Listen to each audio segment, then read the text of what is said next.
Hey everybody, my name is Darlene. I'm part of the worship team here at Sanctuary Church, and we want to welcome you here at our church. We're glad that you've joined us this morning. Why don't you let us know your name and where you're connecting in from? We'd love to meet you and say hi. Let's enjoy the service.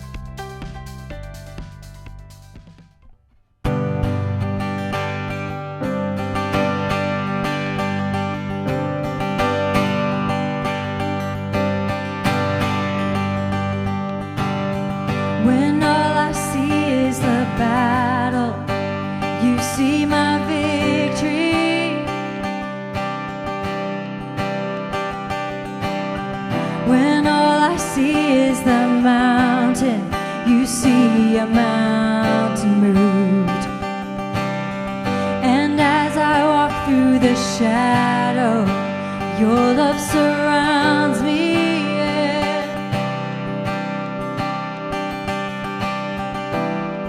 There's nothing to fear now, for I am safe with you. So when I fight, I'll fight on my knees, with my hands lifted high. Oh God, the battle belongs to you, and every fear I lay at your feet, and I'll sing through the night. Oh God, the battle belongs to you.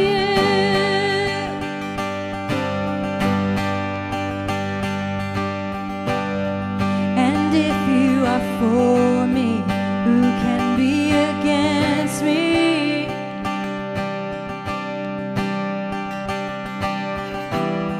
For Jesus, there's nothing impossible for you. When all I see are the ashes, you see the beauty, yes. All I see is a cross, you see the empty tomb. So when I fight, I'll fight on my knees, with my hands lifted high. Oh God, the battle belongs to you, and every fear I lay at your feet, and I'll sing through the night. Oh God, the battle belongs to you.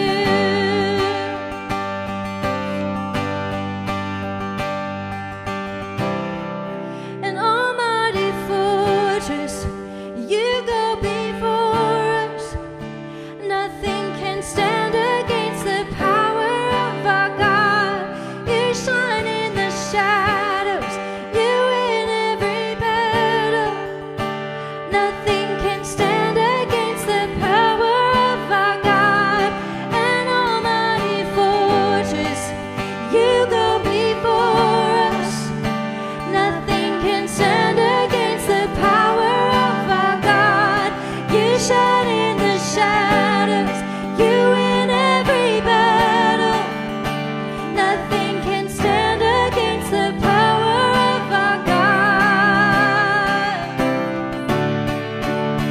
So when I fight, I'll fight on my knees, with my hands lifted high. Oh God, the battle belongs to you, and every fear I lay at your feet, and I'll sing through the night. Oh God, the battle belongs to you. Oh God, the battle belongs to you.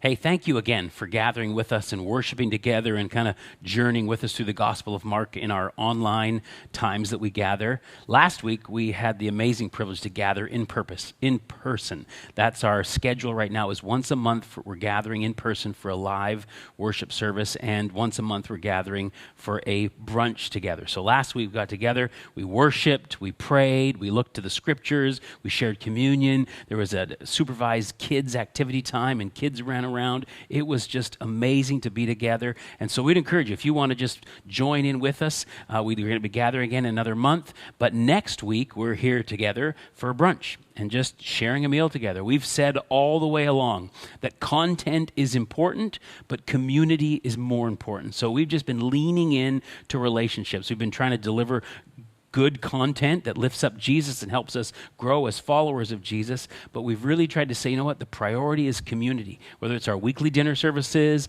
our brunches, and times we're gathering together. And so again, next Sunday, if you are in the Chilliwack area, we'd love to have you join us 10 a.m. for brunch as we just share breakfast and share our lives together. But we're continuing on in our series through Mark. We're nearing the end. We've got a couple weeks left, and just looking again at Jesus. And so let's turn together again. But it's summertime. It's warm. It's great. I'm in shorts, and it is summertime. And it's that time of the summer invariably when the campfire bans come into effect and watering restrictions come into effect. And so with the watering restrictions, what that means is that even-numbered houses can water on Wednesday and Saturday. Those are the 2 days that you're allowed to water your lawns, water your plants, do all that. Odd-numbered houses can water Thursdays and Sundays. And our house is an odd-numbered house. And so what we are allowed to do is water Thursdays and Sundays. But for the last couple of weeks, if you would have driven by our house at some point in the day, you would have seen the sprinkler on every single day. Every day. Thursday, yes. Sunday, yes. Monday, Tuesday, Wednesday, Friday. It was on every single day. And not just late at night when nobody would notice and we think, oh, I hope the neighbors don't notice. Right in the middle of the day, right in the morning, when people see like it was just out there, the sprinkler was on, watering. Now, you might have looked at that and thought, what in the world is going on? Might have looked at the number of the house and said, wait a minute, that's an odd-numbered house. They're not supposed to be watering right now. They're breaking the rules. That's not appropriate. We've got water restrictions, and you're not honoring them. Or you might have looked at the sprinkler going on all these days and thought, man, our water is metered. You're paying for that. What a waste is taking place. But I want to share with you, and you may have had all these thoughts if you've seen the sprinkler on for the last couple of weeks every single day. And I just saw today there's a drought, and they're asking people to not even water on those particular days. But guess what? Our sprinkler is going to be on tonight, and our sprinkler is going to be on tomorrow. And you may think, wait a minute, that's not right. You shouldn't be doing this. But what you may not know is that our neighbors have a well. They've tapped into an artesian spring below the surface of their home, and that's what feeds their outlets for their sprinklers, and that's what's watering our lawns. And so it's not city water. It's not, we don't have to keep up with the restrictions, and we don't have to pay for it. And so all of a sudden, so not many people know that, but as soon as you know that, that changes everything. Because if you didn't know that, you'd see the sprinkler going on the days it shouldn't be going on, and you might get upset, indignant, frustrated. You might have all kinds of thoughts. But all of a sudden when you realize, oh, wait a second, there's something more going on that I'm not aware of, that changes the context of the whole situation. Now, I'm not sharing this so that you would come and see our lawn as it would be something to admire, because it is absolutely not something to admire. Because again, it's only been the last couple of weeks the water's been on, and so it looks more dead than green. But what I want to show you with that is that context matters. And when we don't understand the context of an action going on, we may not get the right, arrive at the right conclusions. But so when we step back and understand the context, oh, that changes things. Oh, it's not city water. Oh, it's an artesian spring. Oh, it's a well. Oh, that changes everything.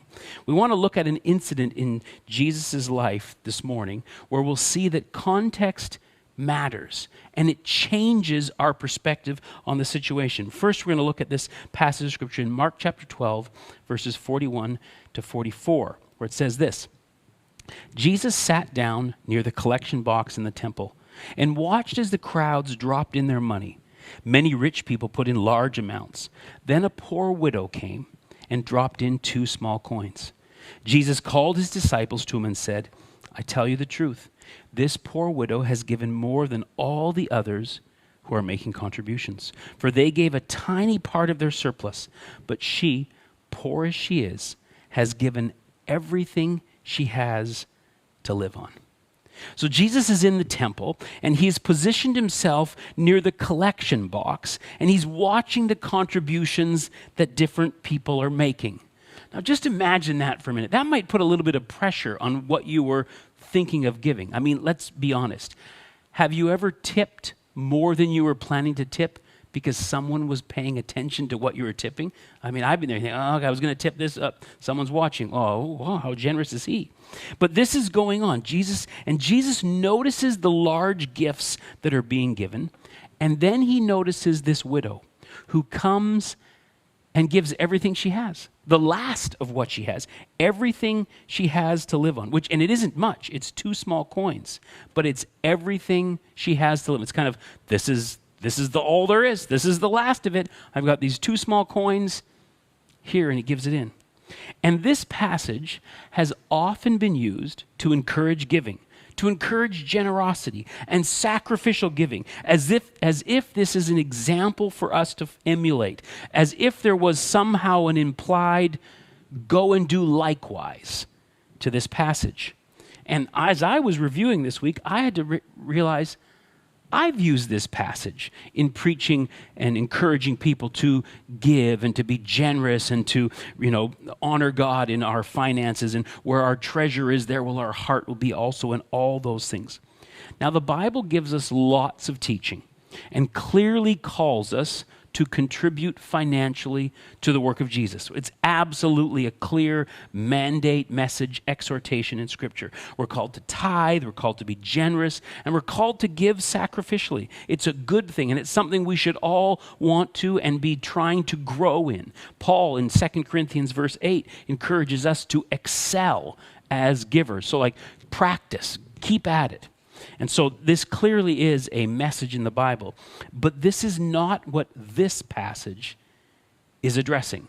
This is not about being a generous giver. This is not about giving sacrificially. This is not about here the actions of this one should be emulated. Go and do likewise. In fact, if we zoom out a bit and look at the context of this situation, we will see that a passage that we may have considered as a commendation is actually a condemnation, when we look at it in the context that it's set in. So let's look at this again, and we're going to just zoom out a bit, and we're going to read the passage just before and just after. Because when Jesus was doing this, there wasn't chapters and verses. He didn't say, okay, cut.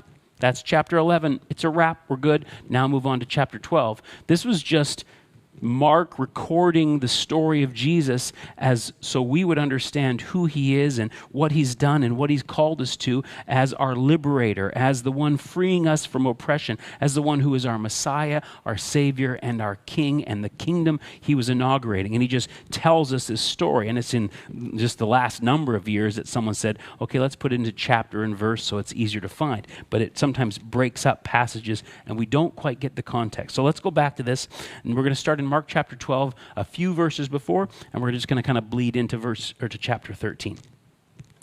Jesus also taught, beware of these teachers of religious law, for they like to parade around in flowing robes and receive respectful greetings as they walk in the marketplace, and how they love the seats of honor in the synagogues and the head table at the banquets. Yet they shamelessly cheat widows out of their property. And then they pretend to be pious by making long prayers in public. Because of this, they will be severely punished. Now's the passage we just read. Jesus sat down near the collection box in the temple and watched as the crowds dropped in their money. Many rich people put in large amounts. Then a poor widow came and dropped in 2 small coins. Jesus called his disciples and said to him, I tell you the truth, this poor widow has given more than all the others who are making contributions. For they gave a tiny part of their surplus, but she, poor as she is, has given everything she has to live on. And Jesus continues. As Jesus was leaving the temple that day, one of his disciples said, Teacher, look at these magnificent buildings. Look at these impressive stone walls. And Jesus replied, Yes, look at these great buildings, but they will be completely demolished. Not one stone will be left on top of another. See, when we zoom out a little bit and look at this incident about this widow's offering in the context of what is taking place, we see that what is actually taking place is Jesus is in the middle of rebuking a system that was oppressing people, that was putting heavy burdens, unnecessarily heavy burdens on people.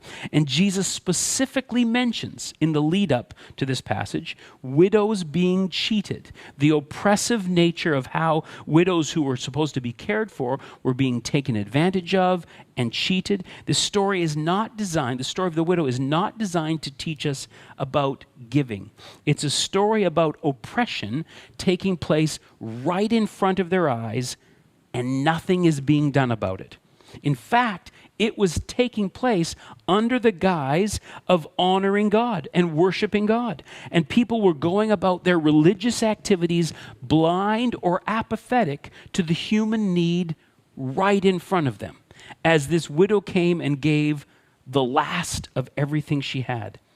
See, this widow, this woman, was part of a system that took her last 2 cents out of her hand because she somehow felt it was necessary to do that, to please God, to purchase her salvation, or to bring her blessing. She was manipulated by a religious system that was corrupt. But this is the exact opposite of what Jesus wants from us. He doesn't want us to maintain systems or just continue to go about our lives while there is injustice, oppression, and human need in our world.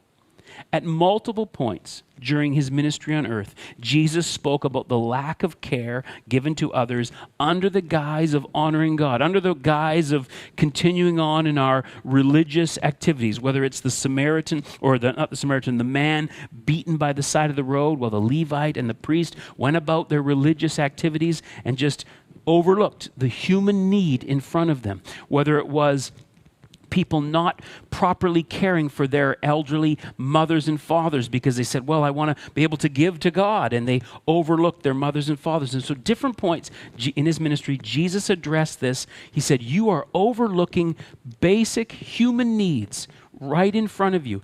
Injustice and oppression is going on while you, under the guise of good works and religious activities, or just propping up systems of oppression.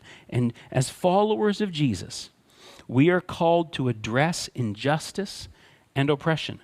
And this isn't something that's kind of off the side of our lives, that, oh, well, if we go about our normal religious duties, activities, programs, schedules, all the good things, if we serve on a team and all those kinds of good things that we fill our lives with, if we happen to have any extra time, any extra resource, any extra finance, well, perhaps we could contribute or give or participate in something that would help lift the burdens off of others, help lift injustice and oppression off of others, help care for the human needs that others may be experiencing.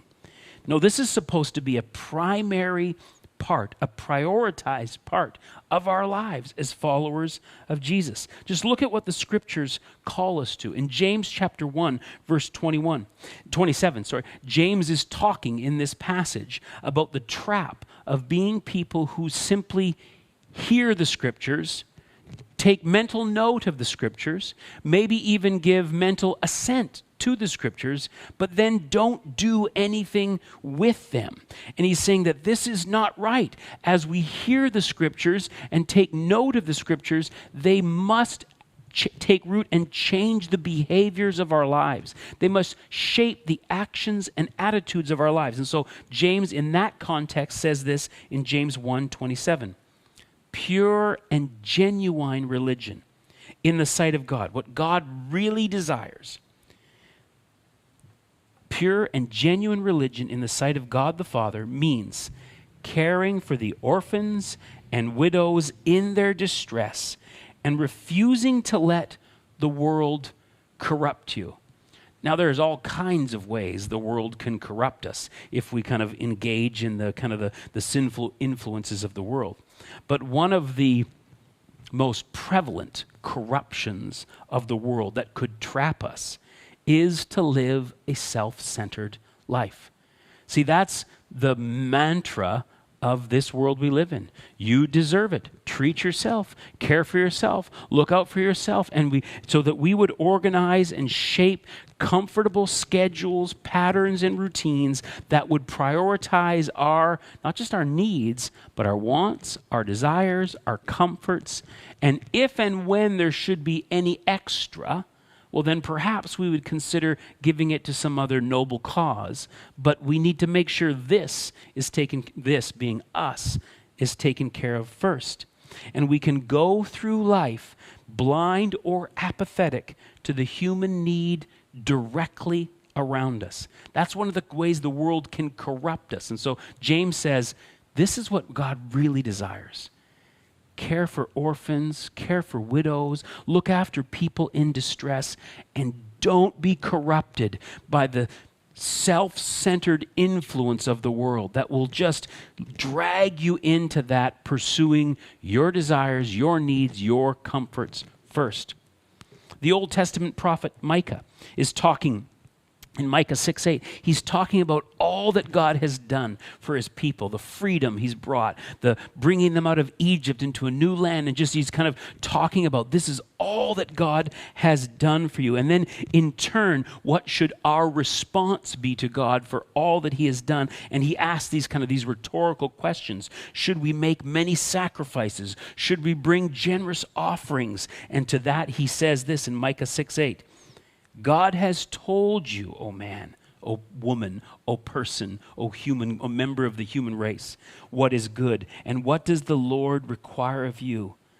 But to do justice, to love kindness, and to walk humbly with our God. And in one of the clearest calls to a life of addressing injustice, oppression, and caring for human need around us, contrasted against simply going about good religious activities, the prophet Isaiah tells us in Isaiah 58, 3-12. He says this, kind of as this begins with the people of God asking these questions of God, and they say this: "We've fasted before you," they say, "and why aren't you impressed? We've been very hard on ourselves, and you haven't even noticed. I will tell you why." I respond, this is God responding, "It's because you are fasting to please yourselves. Even while you fast, you keep on oppressing your workers. What good is fasting when you keep on fighting and quarreling? This kind of fasting will never get you anywhere with me. You humble yourselves by going through the motions of penance, bowing your head like reeds bending in the wind. You dress in burlap and cover yourselves with ashes. Is this what you call fasting? Do you really think this will please the Lord? No. This is the kind of fasting I want." God all of a sudden narrows and he says, this is what I'm looking for. Free those who are wrongly imprisoned. Lighten the burden of those who work for you. Let the oppressed go free and remove the chains that bind people.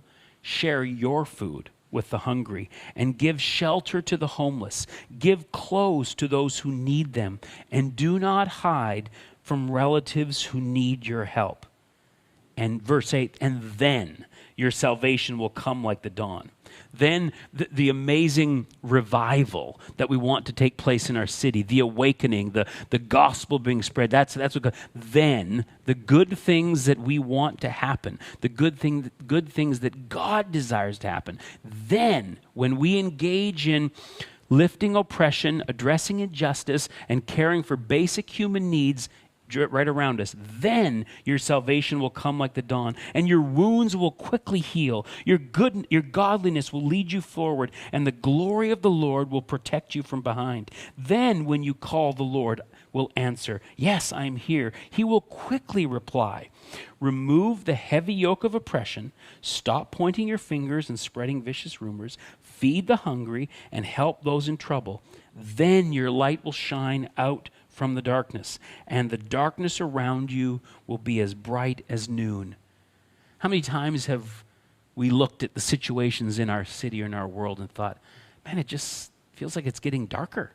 There's just so much darkness out there. And there is a lot of darkness out there. And some days it feels like it's getting darker. But Jesus shows us right here through the prophet Isaiah in Isaiah 58, here's how light dispels darkness. Here's how darkness is pushed back. Then we will do that. Verse 11 says, the Lord will guide you continually. We all want that. Giving you water when you are dry and restoring your strength. We'd probably say like, I want to live this life. You will be like a well-watered garden, like an ever-flowing spring, like my neighbor's well that allows me to water every single day, even in the midst of restrictions, because there's no shortage of water.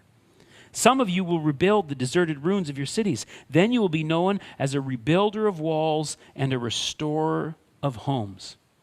So in this passage that the prophet Isaiah shares with us, people were engaging their lives and going about good religious activities. They were fasting, they were giving, they were worshiping, but all around them was human need.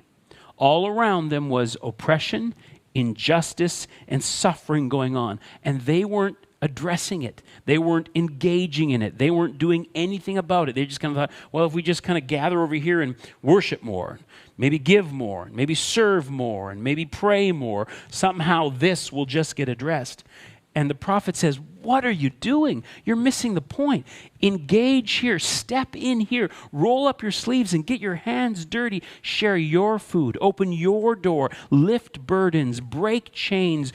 Take off yokes of others. Then what you've been worshiping and praying for and hoping will happen, then it will happen. God says, this is what I want from you. I want you to address the human need around you, care for the people around you, address the injustice and oppression around you. This is what Jesus is addressing in the story of the widow and her offering. That here's a system of injustice and oppression that is going on, and nobody was doing anything about it. It's not about giving sacrificially. It's not about giving until it hurts. It's about saying, this person is being disadvantaged greatly. And we just stand back and watch. See, as followers of Jesus, we are called to address injustice and oppression in our world. It will require each and every one of us in some measure to roll up our sleeves and get our hands dirty. Adding our names to some emailed petition from change.org will not get the job done. Go ahead and do that if you think there's any, benefits to that. But that is not, well, there we go. I'm breaking the chains of oppression and injustice. I've signed 3 change.org petitions this week. No.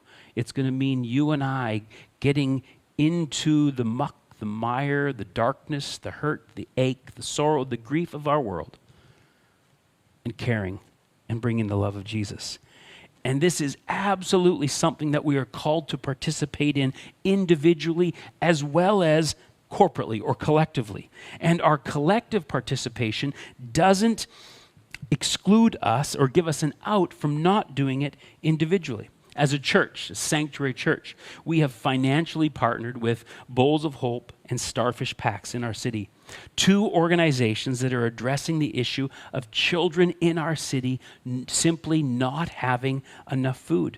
Because children going to school hungry, not having enough food, is an unjust burden on them, and it disadvantages them in their learning, in their development, in just life. And so we do what we can, and which means we're able to financially partner with these 2 organizations that are doing a great job in our city to help them. And we are only able to do that because each of us as individuals contribute and give financially. And so, yes, in a very real sense, you have an individual part to play in our collective engagement with these 2 organizations in lifting these burdens and addressing these human needs. We wouldn't be able to do it without individuals such as yourself not giving regularly and generously, so there was resource to give.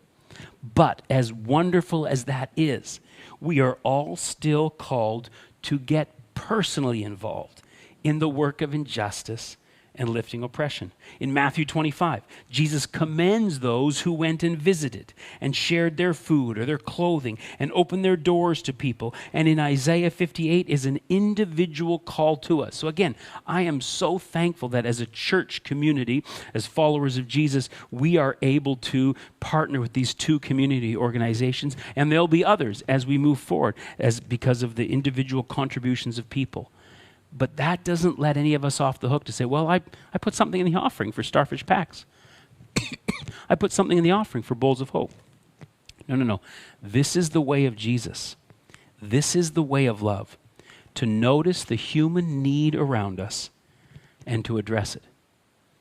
See, in the story of the widow's mite, there was human need that just walked into the temple that day and was there in front of everybody and then just walked out. And the whole system just carried on while this widow gave everything she had. I mean, that's what it says twice.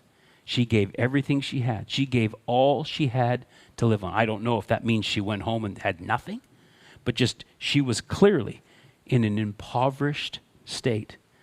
And God bless her for a heart of still wanting to give. But human need comes before those religious activities that we would want to carry out. And it's not always religion. There's lots of systems in our world that bring injustice and oppression. There's lots of chains that break.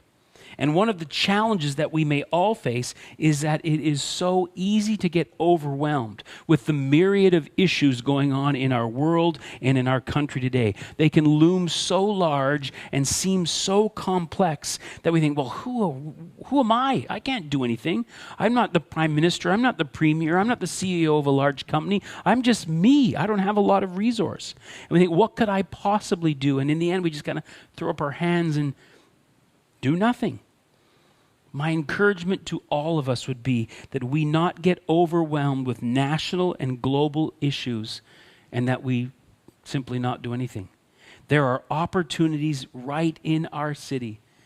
The city of Chilliwack needs us as followers of Jesus to engage the human need in front of us, to lift burdens of oppression, to speak to situations of injustice, to come alongside people and care for them. This is the way of Jesus, to notice the human need around us and in love address it. It's what Jesus did all through his time on earth and calls us to do the same. So here's a few questions to consider as we close. And again, keep the scope. Again, if you're watching this and you live in another city, then whatever city you live in, narrow the scope of these questions to your city. But for all of us who reside in Chilliwack, let's keep the scope of our answers to Chilliwack. So here's this. Where do we see injustice, oppression, and people in need of care? In our city, in our neighborhoods, where around us? Maybe you don't need to think of large-scale issues like homelessness or housing or some of the First Nations issues. I mean, those are all real issues. You think, I don't know what I could possibly do. But just say, okay, but who in my neighborhood? Where around me? What in my city am I aware of where there is injustice, oppression, and people in need of care? And if you're having trouble answering that, then let me encourage you to do some research. Because with a few phone calls, you can phone the Downtown Business Association, you could phone City Hall, you could phone Chilliwack Community Services, you can phone contact Chilliwack Healthier Communities, and simply asking a few questions saying, hey, where's some of the greatest areas of need in our city right now? Where are some of the greatest areas of oppression and injustice in our city right now? Where are some people that just are in need of some love and care? And we can get those answers. So maybe as you're pondering this question, those answers came readily to you. Great. If they don't stop there. Do a little bit of research, make a few phone calls, do a few Google searches, and get some answers to this. Second question, how could you be involved in lifting burdens and providing care? It's one thing to identify areas of need, but then the other thing is say, okay, what can I do about that? And we can't all do everything. And some are going to be able to move in this area, and some are going to be able to move in this area because of talents and gifts and time and schedules and resources. But honestly say, okay, what can I do?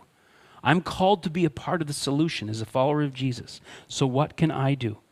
And third question, will you? It's a little more pointed, perhaps. It's a little more uncomfortable. I know it is for me. But will we? See, it's one thing to identify some need. It's one thing to think of, I guess I could do this, and I guess I could do this, and I guess I could do this. But then where it lands is, okay, but will we? Will we pick one and just begin to do that? Remember the challenge of James in James 1:27. Was that about not just being a hearer of the word and not doing anything, but being a doer of the word? And that's where I want this to land today, family, as we consider this. To see that Jesus calls us to address injustice, oppression, and human need. That's as his followers, as we walk in the way of Jesus, the way of love. And so we find out, identify some of those needs around us. We consider who we are and our schedules and our resources and our times, our talents, our passions, our giftings, and how we could step in there. But then where this really has to land is, will we? Will we allow it to find its place into our calendars? Wednesday night, I do this. Saturday morning, will we allow it to find its way into our monthly budgets? I set aside this amount of money so that I'm able to do this. Until it lands in our pocketbooks and our calendars, I'm not sure that we're absolutely appropriately responding to this. Beyond, I guess I could. And Chilliwack needs us as followers of Jesus to move out into dark places, hurting places, places where there's oppression and injustice.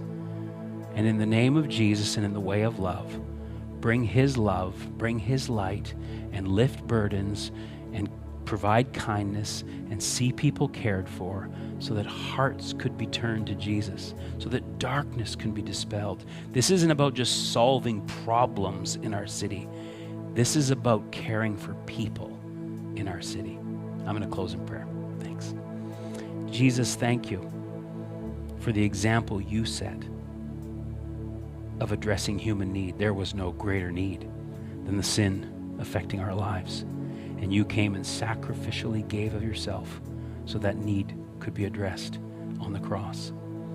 And Lord, you modeled that for us and you called us to that. You spoke out against oppression and injustice. And Lord, I pray that we wouldn't turn a blind eye to human need right around us and carry on our way. I pray that we would not be corrupted by the world and live self-centered lives, caring more about our comforts and routines and schedules instead of the needs and the cries of those directly around us. Help us to share your love. Help us to lift burdens. Help us to break chains of oppression and injustice so that those who are oppressed would be free, so that those who are in bondage would experience the freedom that you purchased for them, so that they would come to know the love of Jesus. They'd come to know you. We ask this in your name. Amen. Hey, thank you again for gathering with us. Let's worship some more.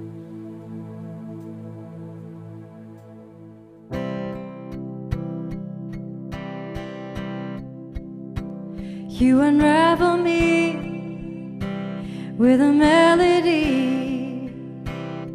You surround me with a song of deliverance from my enemies, till all my fears are gone.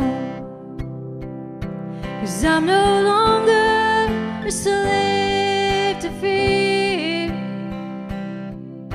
I am a child of God. 'Cause I'm no longer a slave to fear. I am a child of God.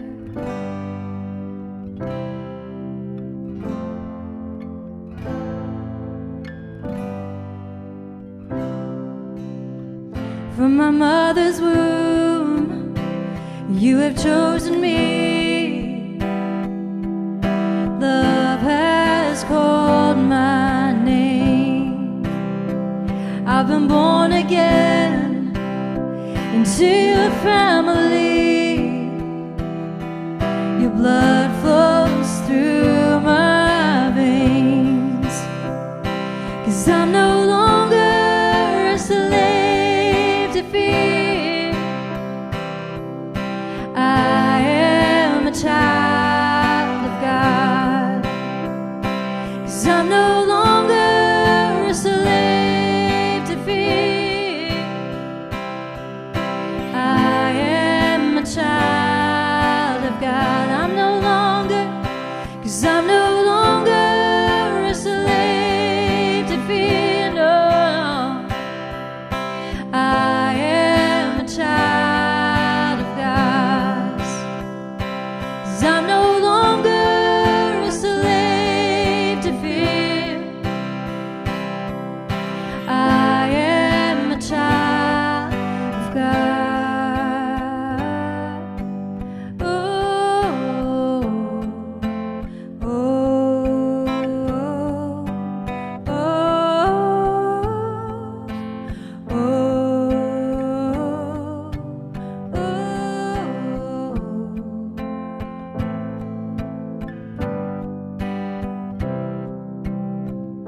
split. You split the sea so I could walk right through it. My fears were drowned in perfect love. You rescued me so I could stand and sing. I am a child of God. You split the sea so I could walk right through it. My fears were drowned in perfect love. You rescued me so I could stand and sing. I am a child of God. You split it. You split the sea so I could walk right through it. My fears were drowned in perfect love. You rescued me so I could stand and sing. I am a child of God, 'cause I'm no longer a slave to fear. I am a child of God. I'm no longer a slave to fear, no. I am a child of God. I'm no longer a slave to fear. I am a child of God, 'cause I'm no longer a slave to fear. I am a child of God. I am a child of God. Oh, no longer a slave to fear. Oh, I am surrounded by your love.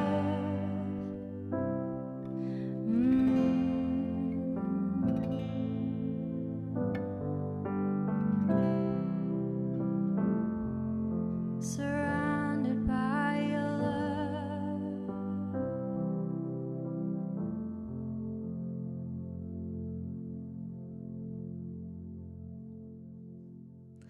Guys, we're so glad that you connected with us this week. What a great message, caring for those around us. That's what this is all about. This is what builds community and connection with those around us. So I just want to encourage you to take that opportunity this week as you're about your work or at home with your neighbors, that you would meet a need this week.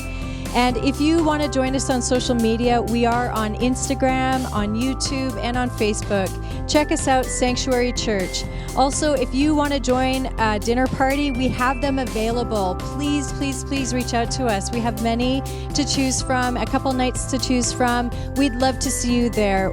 What better way to connect with people than around the dinner table? It's a wonderful time. Love you guys. Have an awesome week.